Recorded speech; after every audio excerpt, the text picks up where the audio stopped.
今天啊，我们来讲一讲上周在北京结束的20届三中全会。这一届三中全会是7月14号召开，7月18号闭幕，会期是4天。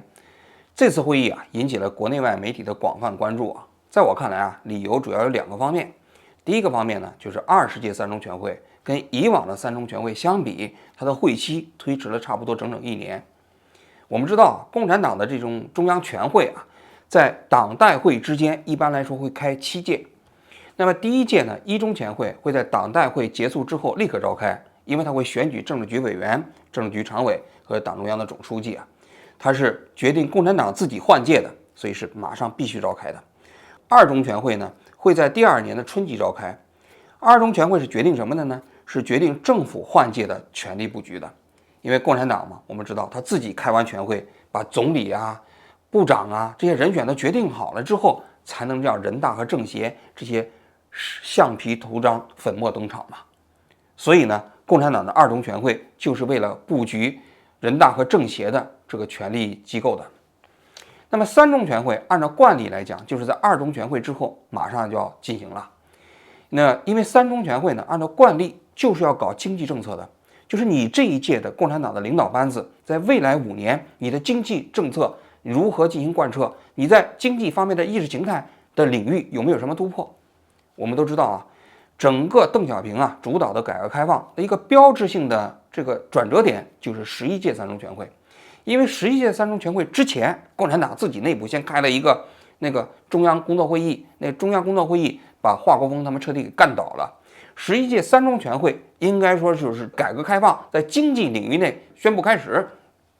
所以在过去的40年来，11届三中全会一直被定义为改革开放的肇始之日。所以也就是从11届三中全会开始吧，也就形成这么一个惯例，每一届共产党的领导班子啊，在三中全会的时候都要定调自己未来5年的经济发展政策。所以呢，二中全会之后啊，按惯例就开始准备起草三中全会的文件。在这一年的秋天，也就是党代会第2年的秋天，要开三中全会。但是啊，从去年开始，这三中全会大家都在等，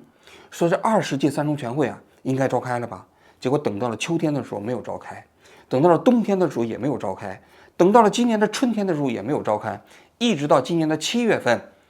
，20届三中全会才在北京召开。那你想想，国内外的媒体很多就分析了啊，说习近平的这个党内是不是斗争的一塌糊涂啊，乱了套了，三中全会都开不了了。第2个原因啊，在我看来呢，就主要是因为中国今年上半年的经济形势啊不是特别好。应该说，疫情结束之后啊，整个中国的经济啊，确确实实没有像很多人期待的那样，马上表现出过去强劲的发展。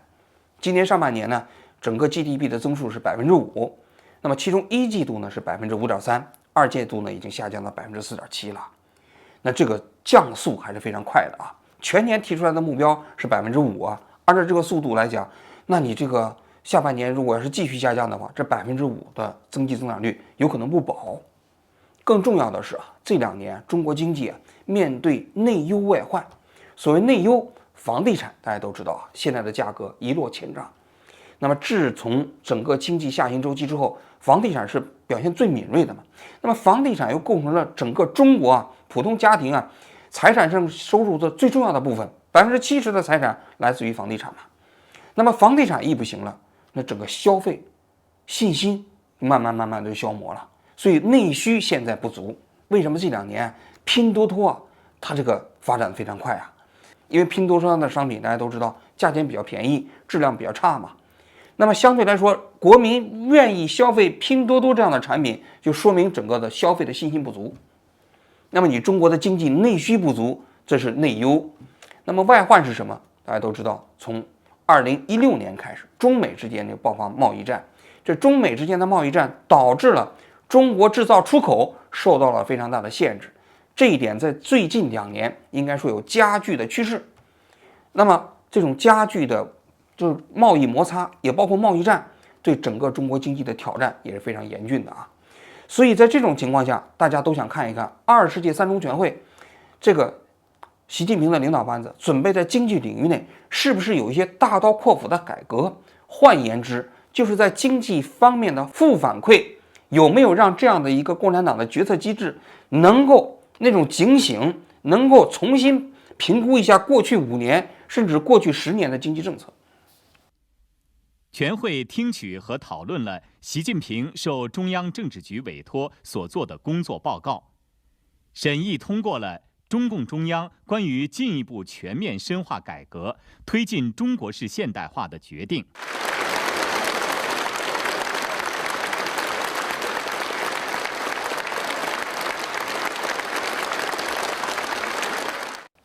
20届三中全会就是在这样一种舆论的期待中间召开的啊。那么呢，我首先来讲一下我对二中全会的一个宏观理解啊。那么为什么20届三中全会会推迟呢？我的感觉啊，不是因为习近平内部啊他们权力斗争的开不下去了啊。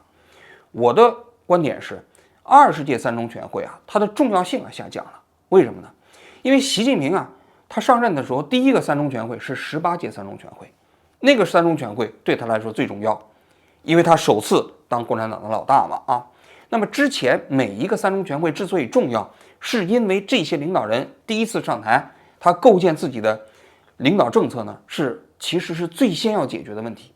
但是20届三中全会的时候，习已是第3任共产党的总书记了，对他来讲啊，他没有那么强烈的换届的过程中间推出一个非常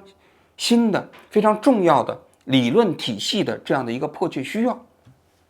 我们都知道啊，习近平刚上台的时候，他提出来的全面深化改革这么一个理论体系啊，但是他真正的理论突破呢，是在20大。20大的时候，他提出来了一个叫中国式现代化的理论。当然了，我认为啊，这中国式的现代化也是王沪宁提出来的，等一会儿我们要讲啊。那么中国式现代化，我过去专门做过节目分析，什么叫做中国式现代化？中国式的现代化简单概括起来就是威权体制加市场经济，就是在市场配置方面，推行市场经济的方式啊，来完成市场资源的配置。但是在政治上，那要加强党的领导，绝对不允许任何势力来分享共产党的这个权力体系。在社会管理上，那采取的就是控制言论自由啊，不允许社会上的其他的社会组织啊，能够采取这种监督的方式，就是共产党自己的纠错体制来完成就好了。这就是中国式现代化吗？应该说，这个中国式现代化在20大构建起来之后，这就变成了习近平啊他的一个纲领性文件。那么这个文件对习近平整个这一套领导班子来说是极为重要的。那么到了20届三中全会的时候，没有那么强烈的迫切性了。据新华社自己公布的文章显示啊，这20届三中全会的文件起草小组是什么时候开始启动的呢？他说是去年的隆冬时节，应该说啊，就是12月份啊。那么隆冬嘛，那么文件起草小组呢的组长是习近平。那么这个你就可以看到，文件起草的工作就比正常的过去的三中全会晚了整整差不多将近1年，因为往年都是3月份开始，那么在这一次都是在12月份才开始嘛。那么习近平啊，当这个文件起草小组的组长也挺有意思的啊，因为过去的三中全会由于主要定位为是经济政策方面的这样的一个定调，过去呢往往都是由国务院的总理或者副总理来担纲。比如说江泽民时代的时候，胡良玉就当过这个三中全会的起草文件小组的组长，而到了胡温时代，基本都是温家宝做三中全会的文件起草小组的组长。这个逻辑上也说得通嘛，因为总理管经济嘛，所以三中全会的这个文件起草由总理来负责。但是习近平自从上台之后，所有的三中全会的文件起草工作都是他自己来当文件起草小组的组长，那可见他自己对这方面是非常非常重视的啊。但是副组长从20几年前开始，胡良玉当组长的时候开始，你可以看一下，那副组长就是王沪宁。所以王沪宁我一直认为是共产党其实在过去的20多年来深藏不露的最重要的影子那个核心。你这个总书记换了好几茬了，但是最终出台这些文件的过程中，都是王沪宁在主笔。所以王沪宁是主导了共产党在过去这20-30年整个的理论创新，也包括经济政策最核心的灵魂工作的那个创作，也包括这次20届三中全会那么具体来讲，在20届三中全会来讲我读这份文件，因为20届三中全会7月18号闭幕7月21号这个决定啊就全文公开了。这份决定呢有2.2万字。然后呢，在7月22号的时候呢，新华社还配发了一份文章来解读这次三中全会的这个精神啊，他就讲到了，它是构建中国特色现代化的动力和制度保障。大家一定要看这个标题啊，动力和制度保障，那就说明什么？动力是来解决中国式现代化这样的一个龙头的拉动的。那他自己也承认，就整个中国经济啊恢复的动力不足，所以要解决怎么来拉动中国经济发展的问题。所谓的制度保障，就是说我要创造一系列的制度机制，也包括中国式现代化那些政治制度那个领域内要做好配套措施。这就是20届三中全会的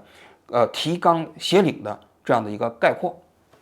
那在我看来啊，我看了这些文件中间，我觉得20届三中全会里头最重要的一点是什么？最重要的一点，它藏在了第3条，在决定中间的第3条的第12点。什么意思啊？就是中国已经或者说中共已经做好了跟美国在未来5年的时间里啊，做好全面脱钩的准备。大家都知道啊，因为中美自从2016年开始，贸易战打得此起彼伏啊。这贸易战呢分为2个层次，第一个层次呢，实际上就是关税，因为当时川普要在中国加征惩罚性关税嘛，所以当时呢，刘鹤尔几次到美国去谈判，但实际上这个关税也没有降，直到现在这个关税也维持的那个水平。那么到了拜登政府的时候呢，实际上这个也没有这个平息啊，相反呢又进一步的加剧了。怎么加剧了呢？就是美国开始出台针对中国的那些高技术领域内的限制，最明显的就是芯片。这芯片呢，就包括2个方面，一个是芯片的成品，涉及到最关键的，比如3纳米的那些芯片啊，不卖给你中国了，就中国你就限制，你不让你买，你有钱也不让你买，那么你拿不到这些最优质的芯片，那么你在人工智能啊，在新能源汽车啊，也包括这个很多创新性领域内，你必然受到影响和限制。第二个就是在芯片的生产方面的光刻机领域，也全面禁止向中国的出口。也就是说，在少数还可以卡中国脖子的领域，要卡住中国，不能让中国啊在这些领域内跟美国进行全面竞争。同时呢，又把那个台湾的台积电转移到日本，转移到美国进行生产，也防止中国台海之间一旦有战事冲突的时候啊，对西方整个社会构成非常大的影响。这是中美脱钩啊一个非常重要的2个方面的内容啊。那么这里有一个数据啊，就是从2017年到现在，美国市场上的中国商品的数额啊，已经由22%降到了17%，下降了整整5个百分点。那么也就是说，从美国的角度来讲，脱钩这一点的决心还是比较大的。那么中国呢，现在也就是中共呢，你从20届三中全会的角度来讲，应该也接受了这个现实，而且他准备用5年的时间处理好跟美国全面脱钩的这样的一个这个经济政策方面的准备。我给大家念一下，这是第12点，说健全提升产业链的供应链韧性和安全水平制度，抓紧打造自主可控的产业链供应链，健全强化集成电路、工业母机、医疗装备、仪器仪表、基础软件、工业软件、先进材料等重点产业链发展的体制机制，全链条推进技术改造，成果应用，建立产业链供应链安全风险评估和应对机制。后面还有一点不重要了，这2点我觉得给大家分析一下。说白了就是自己要构建一个产业链。现在美国你不就要卡我脖子吗？你这个集成电路啊，什么那些先进的东西你不给我了吗？不给我了，我就要自己建。这就是我要跟你脱钩，我要自己搞，我要走自己的路。然后呢，还要建立一个产业链供应链安全风险评估和应对机制。也就是说，现有的产业链我们看一下哪个东西有可能受制于人，那要有安全风险评估，然后呢要建立应对机制。如果这个东西有可能受到美国这方面的卡脖子，那也要采取应对机制。这一点在我看来特别重要，过去在共产党的文件里头是从来没有见过这个内容的啊。那么这一条它是把它放在了健全推动经济高质量发展的体制机制里面。那么健全发展经济高质量发展的体制机制，这是一个大帽子，就是习近平的那个宏观理论，就是所谓的中国式现代化的一个宏观理论。这个中国式现代化的理论，最近2年它又加进了一个新名词，叫新质生产力。什么叫新质生产力？就是利用大数据、新能源这个等等，所谓的这一次新的产业革命浪潮，抓住它的这样的一个发展机制，推动它，抓住这样的一个机会，在这里头占有竞争中间的这个 C 咖 C 位，然后呢为中国经济注入新的发展动力。这是习近平的新质生产力的一个核心思想。受启发就是我说的过去的新3样，因为那个新能源汽车，包括这个光伏，这个新3样呢，使得中国经济最近几年跟西方国家发展这个贸易过程中间发生了一个天翻地覆的变化嘛，就是中国认为在这个领域内已经大致形成了弯道超车。为什么美国、欧洲要对中国征收惩罚性关税？怕呀！所以中国现在就是要把这样的一个新3样领域里头那个所谓的新质生产力复制到其他领域，雄心勃勃呀！这就是习近平的这个所谓的脱钩，他后面的制度底气，就是他们的后面的经济底气。他认为我即便跟你美国脱钩了，我也不怕。大家可以看一下我们今年上半年的海关数据啊，这里头这海关数据里头挺有意思的。上半年中国的贸易进出口总额增长是6.1%，但是呢，这里头在分类上我发现了一个统计口径的变化。过去我们一直都说中美之间互为第1大贸易伙伴，但这一次，现在东盟成为了中国第1大贸易伙伴，把整个东盟当做了一个贸易实体。第2大贸易伙伴呢是欧盟，欧盟也变成了一个贸易实体。那么美国呢就退居而成为了第3大贸易伙伴。韩国现在成为了第4大贸易伙伴，已经超过了日本啊，这挺有意思的啊。那么为什么会这样的统计口径的变化？在我看来，就是淡化中美之间的贸易数额的这样的一个影响。但这里头呢，我们可以看一下中美之间的贸易数额啊，其实中国对美出口在今年上半年还增长了4.7%，但是进口下降了2%，那就说明什么？就是中国现在似乎认为，你美国通过目前的这种关税水平来跟中国打贸易战，他是不怕的。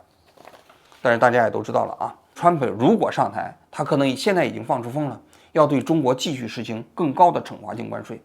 现在已经有经济学者来推算，如果要是美国对所有来自于中国的商品征收60%的惩罚性关税，那么对中国的 GDP 的增长会影响250个百分点。也就是说，你的 GDP 的增长额度、增长数字将会从现在的5%直接暴跌到2.5%，所以这个影响还是非常大的。因为美国现在作为全球最富有的市场、最大的一个市场，你想通过东盟这些地方来转移，其实还是非常困难的。所以，中国现在想要通过打造自己的产业链，来构建中美未来脱钩的经济格局，这就是它的一个企图心。这是在我看来，20届三中全会里头最重要的一点。第2点呢，就是它整个20届三中全会的决定里的第2条啊，叫做构建高质量的社会主义市场经济体制。这个挺有意思的，因为社会主义市场经济体制嘛，过去早都就构建起来了啊。那么什么叫做高水平的社会主义市场经济体制呢？在我看来啊，这里头就涉及到一个对国有经济的发展问题。在这个高水平的社会主义市场经济体系里面呢，它开篇就讲到了深化国资改革，完善管理机制和监督机制，增强各有关部门战略协同，推进国有经济的优化和结构调整，推动国有资本和国有企业做大做优做强，增加核心功能，提升核心竞争力，进一步明晰不同类型的国有企业功能定位，完善主责主业管理，明确国有资本的投资领域和方向，推动国有资本向关系国家安全、国有经济命脉的重点行业和关键领域集中，向关系国计民生的公共服务、应急能力和公益性领域集中，向前瞻性的战略性的新兴产业集中。这个呢是非常大的一个变化，这也就是过去几年讲的国进民退啊。因为我们知道，整个过去40年的改革啊，基本上是国退民进，就国有的企业慢慢退出所有的竞争性行业，然后由民营经济自己来发展。那么最终认为这条路是非常有效的啊。但是现在不一样了，现在开始重点要讲到要做大做优做强国有经济。当然了，他后面也讲到了啊，要坚持致力于为非公有制经济发展营造良好的环境和提供更多的机会方针政策，深入破除市场主入壁垒，推动基础设施竞争性领域向经营主体公平开放，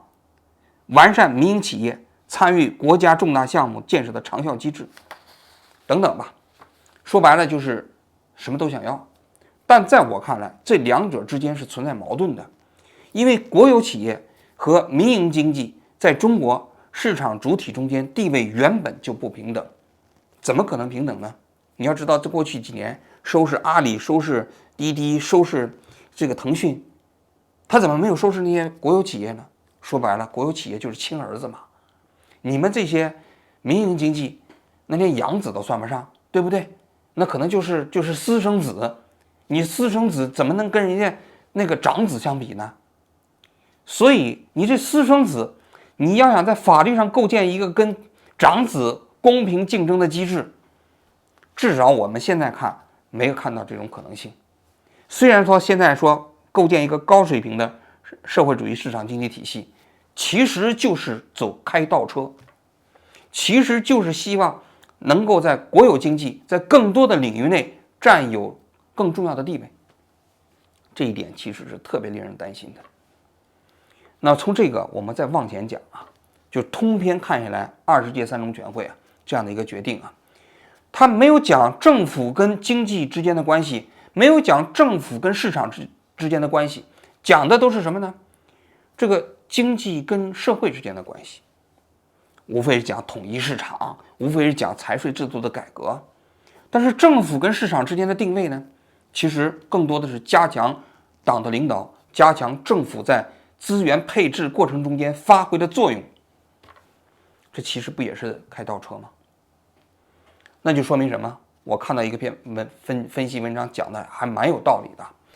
就是说现在中共的领导班子对过去几年中国经济陷入困境的把脉不准。你把的脉，你是认为政府干预的还不够，但或许是因为你干预的过多导致的，导致整个中国经济啊普遍的信心缺失，导致整个的资源配置出现混乱，导致整个现在的外贸环境恶化，那都是因为政府现在不能正确评价在经济决策领域内中间的作用。那么假设如此的话，我们再往上提升一步，这20届三中全会在未来5年这个经济政策有可能会起到效果吗？现在他这个决定里头讲到，本决定的目标要在2029年来实现，也就是中华人民共和国成立80周年的时候来完成。但这里取决一个非常重要的条件，就是你现在的这种资源配置方向是符合市场配置的那种方向的，才有可能。否则的话，随着中美之间脱钩的加剧，中美之间竞争和冲突的加剧，也包括国内内需市场的这个不振，那么你现在推动这种科技领域的创新，能不能起到这个效果，很令人存疑。当然了，中共在这种推动政府方面的资源配置，也包括产业政策方面呢，确实它比较激进。我们前几天做了一期节目，就是萝卜快跑。萝卜快跑的节目做完之后，仅没几天，很快就有人传言说，武汉这个地方由于萝卜快跑把那个出租司机的工作都给抢了，所以有关部门叫停了萝卜快跑。很快就出来辟谣了，说没有的事儿。但是我们可以看到什么呢？我们当时做节目的时候，北京、上海已经相继出台，就是允许无人驾驶的出租车开始进行商业化运营。所以我看到了一个业界的人做了一个评论，说中国现在在无人驾驶的出租车方面政策开放的速度实际上是快于整个这个行业的技术突破的速度的。也就是说，政策在等着这个行业的技术创新。换言之，中共现在实际上是通过新三样当时的那个产业创新啊获得了甜头，所以他希望啊能够在新质生产力，也就是包括这些无人驾驶这个技术啊，抢得全世界的头牌。一旦这个要抢得了头牌，那么这个技术出口，那么这个所产生的效应，那是乘数效应。所以出租司机现在的饭碗根本不是他考虑的维度。你们这个暂时啊，这个就业是不是受到影响啊？有没有生计啊？不重要。所以共产党在这个产业政策方面确实一贯比较激进，但是这种激进的产业政策是不是都能像新三样那样的获得丰厚的市场回报呢？那我们就不知道了，也不一定啊。因为一旦是你获得不了的话，那么你资源错配所带来的这个政策后遗症，那也有可能是灾难性的。所以大家可以看到了，内需不振到底应该怎么提振？外贸形势恶化到底应该怎么缓和？中共在24届三中全会给出的答案是：对外坚决不妥协，要走自己的路。然后呢，希望通过构建统一市场、完善财税体制的改革来拉动内需。那么整个这一套方案到底能不能成功呢？那我们只能来后续进行观察了啊。党的18大以来，改革力度之大，前所未有。习近平总书记亲自谋划、亲自部署、亲自推动全面深化改革，取得了举世瞩目的伟大成就。这次全会是习近平新时代中国特色社会主义思想的改革新篇，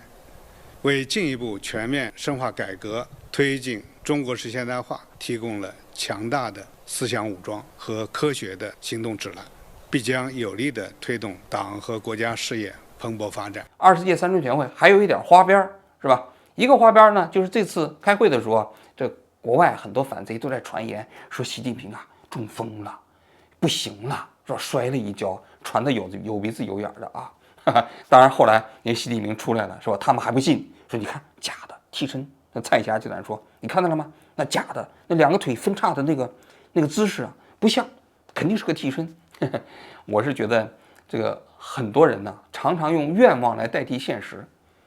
以中共现在这些高级干部的保健医疗水平这些人随便发生中风的可能性是微乎其微的。我个人觉得反对中共还是要了解中共，不要被我们的情感劫持我们的立场这是第一点传这些谣言没有太大意思，是吧？第二个呢，秦刚这件事情终于算是落幕了。秦刚大家可以看到了吗？20届三中全会里头特别的高风亮节，主动辞去了中央委员职务。那么当然了，还被称之为同志今年上半年他拿掉了这个国务委员和外交部长，紧接着他保留一个中央委员，那现在中央委员也没有了，但是他仍然被称之为同志，那就说明秦刚本身还保留了中共党籍，然后呢也不会做出什么太强的处分。那这个就跟我们1年前关于秦刚问题的分析实际上是不谋而合的。我当时就说了，秦刚外交部没什么油水，也没什么贪腐，应该说查了1年，查来查去经济上没有问题。那么呢，里通外国好像也没什么证据，就是没有给美国当间谍嘛，那可能就是一个生活作风问题，引发了一个外交事件。所以呢，这种事情那就干脆降级使用。最后呢，因为年纪也比较大了过几年退休拉倒了，所以秦刚的事情就算是以这种方式来落幕了我觉得这也是20届三中全会的一个花边吧。有人传言说秦刚到世界知识出版社去当一个什么副社长挣局级待遇但是我这2天看他们网站也没有更新，秦刚还没有在那个领导干部的岗位上，那是不是有可能就只是在那个地方享受一个局级待遇就退休了？因为他不会去上班嘛，那我们就不知道了。总而言之，这个最新的信息还没有更新。好，我今天就讲到这里，谢谢大家。一个党、一个国家、一个民族，如果一切从根本出发，思想僵化、迷信盛行，那他就不能前进，他的生机就停止了，就要亡党亡国。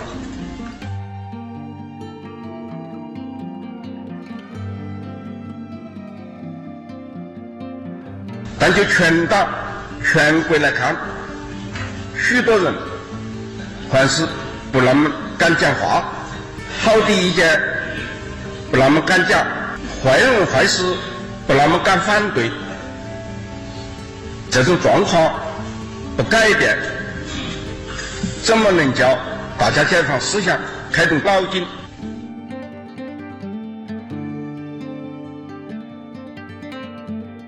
一个革命政党就怕听不到人民的声音，最可怕的是鸦雀无声。现在党内外小道消息很多，真真假假，这是对长期缺乏政治民主的一种惩罚。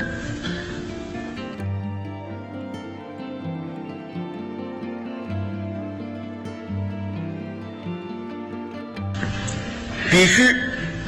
使民主制度化、法律化，使这种制度和法律不因领导人的改变而改变。